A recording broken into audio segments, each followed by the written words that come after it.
Hashimoto's thyroiditis is a rough autoimmune disease. This is where you have autoimmune inflammation disrupting the cells where T4 and T3 hormones are being made.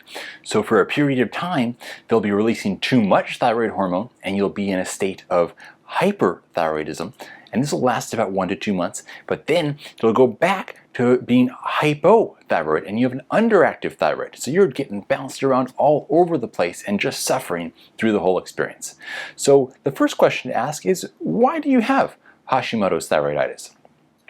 Gut health and stress are two big factors here, because when we think about autoimmunity, it's kind of like a stool with 3 legs that it needs to hold it up.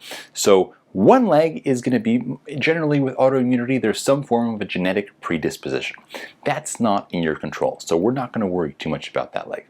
The other 2 events are a triggering event. This is some very intense, stressful situation in your life, some traumatic event that happens, some period of extreme stress, some period of really not taking care of yourself perhaps.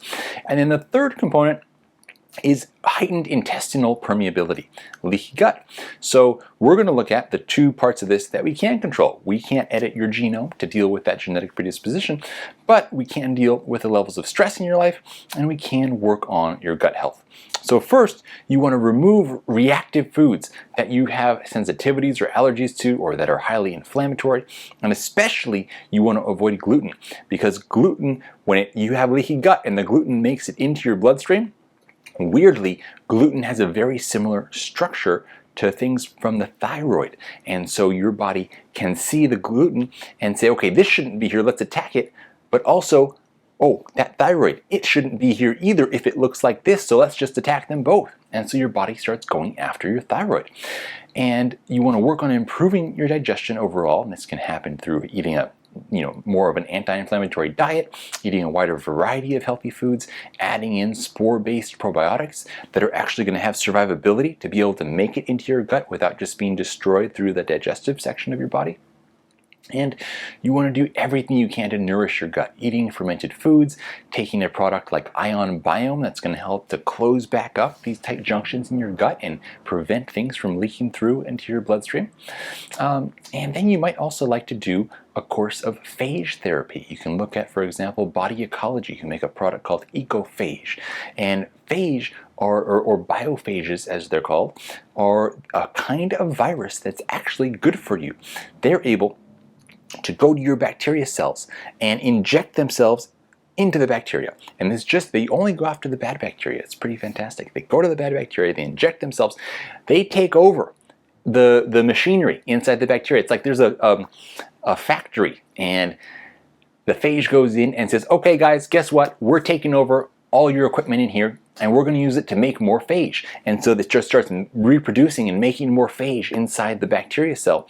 And eventually it makes so much that it explodes, and there's more phages, and they blast out, and then they go and find other bad bacteria. So it's like an antibiotic alternative, and actually was being very much considered back in the 1900s when antibiotics were coming up. There was also a whole other school of thought that was pushing phage therapy. And this kept some prominence in Eastern Europe and Russia, but didn't really catch on in the Western world, where antibiotics became so popular. And now with antibiotics, we have all this concern about antibiotic resistance. Well, the interesting thing is a strain of bacteria which is antibiotic resistant is by definition very vulnerable to phage therapy. And if something eventually becomes phage resistant, which could happen, then it has to give up its antibiotic resistance. So with the 2, you can pretty much take anything out, which is pretty amazing.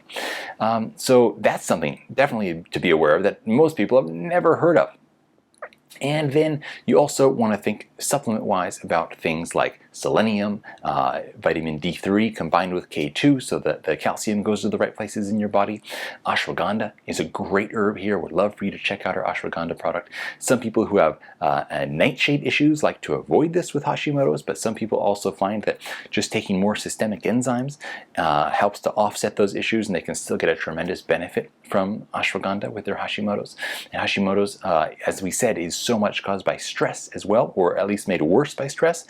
And ashwagandha, reishi mushroom, these are 2 incredible herbs for managing the way that your body reacts stress-wise to external things that are happening. Also, B12 is an important thing to be supplementing with if you're not getting enough dietarily, which a huge amount of people are not. And then IgG, immunoglobulin, is a supplement that you can take, which also helps to repair things in your gut. Now, something to be aware of is keto is such a popular diet that obviously so many people are benefiting from.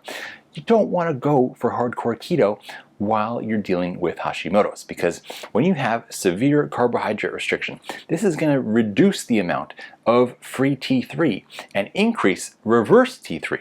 And when you have Hashimoto's, the thyroid is already underproducing the thyroid hormones during most times, except when you're in that stage when it's hyper, but it's another conversation.